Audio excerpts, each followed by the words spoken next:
Everybody, welcome to Delta Lodge Outdoors. We're sitting here in the middle of June as this one comes out. I hope everybody's doing great. So, who's been out there checking their cameras, seeing what we got for antler growth? I have not checked any of my cameras. I know my feeders have been checked and taken care of. So, that's where I'm at on that.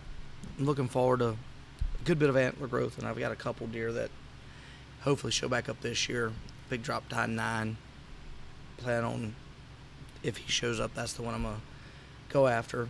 So I probably won't even hunt on my place other than letting my little boys do a little bit of youth hunting, youth weekend until Thanksgiving week. Other than that, unless I just have something early on camera that I'm like, ooh, ah. So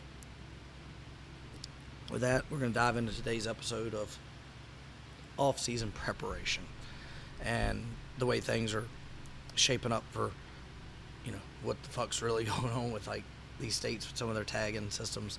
So a lot of y'all seen Nebraska over the last few years have made changes, and this year they jumped into the game of draw for out of state, which I'm perfectly cool with, because I was debating Nebraska if it was still over the counter this year, or Missouri for a over the counter hunt.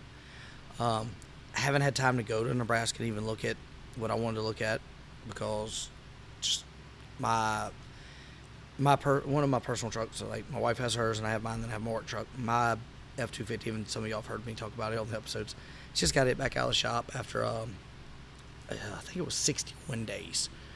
The bill, luckily I had warranty on everything, because the bill was atrocious if I wouldn't have had it. It was right around 31,000. So luckily I had a warranty, because that was more than I paid for the truck. I bought it a couple years ago used for less than that, with 88,000 miles on it. It has 96 or 97,000 on it now, and brand new 100,000 mile warranty from Ford on the motor. Plus I still have warranty on my other stuff through my warranty setup. But so it spent that long in the shop, so I didn't go up there and scout like I wanted to. And then I've had a bunch, so with that, then tags came up. I didn't want to go, even if they'd have been over the counter, I didn't want to just buy a tag and be blind on that. I'll buy tags from Missouri and be blind, because most of the areas I'm going to hunt in Missouri, I know people that I can call and get some ideas, but they're basic to what I'm used to hunting. So it's nothing new per se.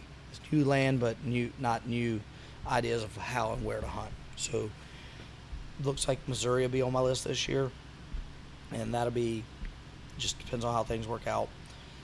And so Nebraska's off, but I did put in for points for it. So sitting right now, I have one Iowa point, one Kansas point. I'll have one Nebraska point. Then, since I live in Oklahoma, I went on and put in for points for the elk draw. I didn't want to try and draw tags this year. I wanted more points, which theirs is more of a lottery system. The more points you have, the more times your name's in the hat. And so they're not a true point system. They're just more of a lottery system. So I did that. So right now I'm sitting with points in 4 states, I believe. Let's see. Nebraska, Kansas, and Iowa, and Oklahoma. So, and then I'll probably buy some Missouri tags this year. Or it depends. If I don't buy Missouri, I may do Arkansas, because Arkansas is kind of the same as Missouri. I can have confidence in what I can find there without, I feel like I can go there, do some e-scouting, go there and locate deer, and go from there. The Nebraska thing, it's a totally different style from what I'm used to. I'm just getting used to that. Hunting in Oklahoma, more open and everything, so I wanted to spend a little scouting time, which is not going to happen, and where I felt comfortable trying to get a tag and not just eating a tag this year. If I eat a tag, I want to know that I put the effort in, and hey, I just got outworked by the deer. I don't want to be blind and go in there and waste a couple days and not get shit accomplished. So with that said, Nebraska's off the table this year. I'm doing Louisiana for sure, but so that goes in the preparation. It's middle of June. Some places you have 3 months till season, like 2.5. Some you have 3.5 or something like that. What's my dates? Yeah, so your early September places, Kansas, Nebraska, Missouri, Arkansas is more mid. Arkansas is mid to late. It's like, you guys hunting there, time's getting short, so you better be on your game. Here in Oklahoma, same as Louisiana, it's October 1st. Hopefully, I can get down to North Louisiana where we're going to hunt in August sometime. Like, we're going to hunt there, obviously, in 1st of October. But I want to try to get down there in August and check the areas that I've hunted before and see, because they're early season areas. The first couple days to 3 days of season, you see deer on these places, usually for sure, and it's usually about the first week and a half. Then they rotate out of that pattern. So I need to check it and make sure they're going to be, like, if they're in that pattern in August and the feed sources are there that they need, they'll be there for the first couple weeks of October. So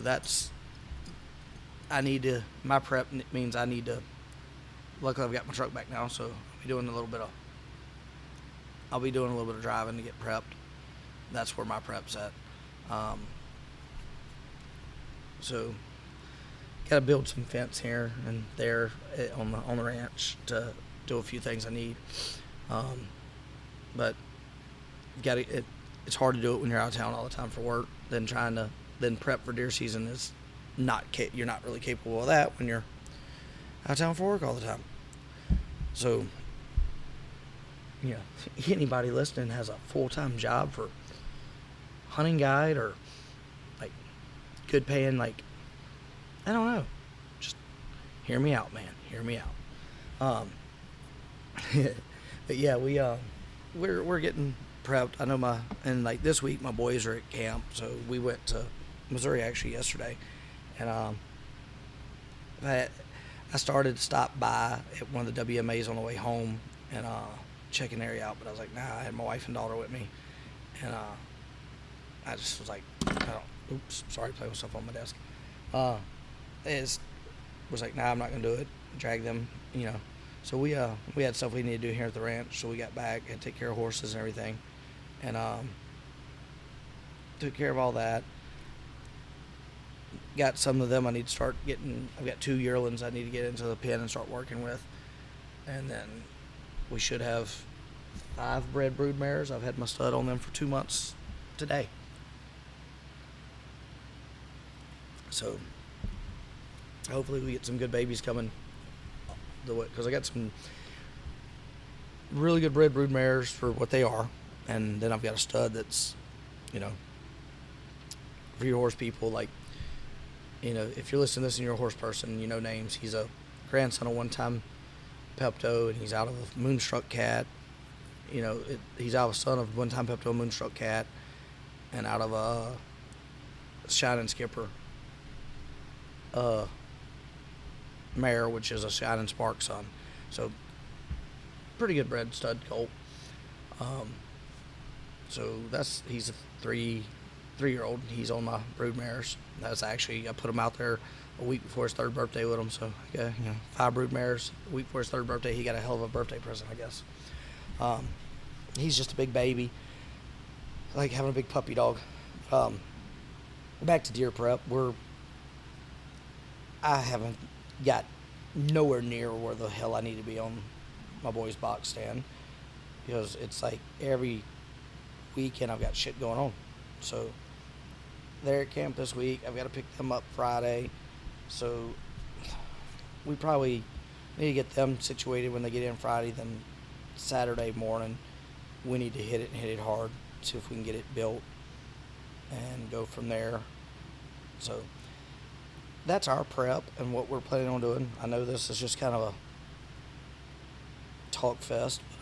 I've got some guests lined up. I've done some podcasts with some other guys I've recorded with. I need to get those uploaded to my system where y'all can hear those and hear their podcast. It's through their system. So that I'm probably going to work on after this podcast, where I can try and put at least one out next week, if not the following week, and go from there. Because like of the ones I've been on as a guest, I've got another one lined up to be a guest on, and then I've got several guests lined up for us. It's just getting everybody situated and going from there. Like I said, this was just, where are y'all at on y'all's prep? Y'all tell me. Reach out to us, let us know how y'all are doing on y'all's prep, because we're batting fucking zero.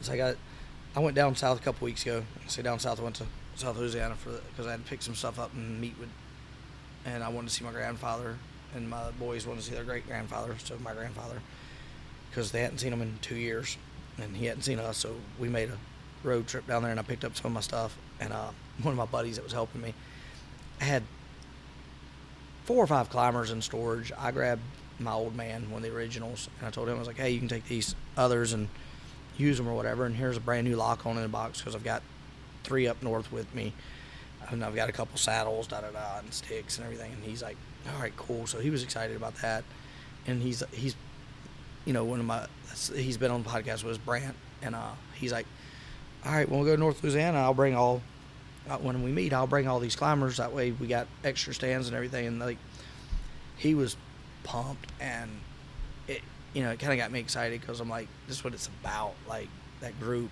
and everything. Because it's like, I've hunted a lot by myself, and I enjoy being by myself a lot of times, but it's like, seeing the other guys and seeing how excited they're getting about playing trips and everything. Then it's like, I was scrolling Brant and Trent last night in text, or maybe this morning, about where I have preference points at, and Brant's got Kansas, and he wants to do a Kentucky hunt, which is over the counter, and I'm like, I'm down, whenever. And then Ty's like, man, you guys, like, y'all are way ahead of me. Like, he has no preference points for anywhere. He was supposed to do Kansas with us, and just,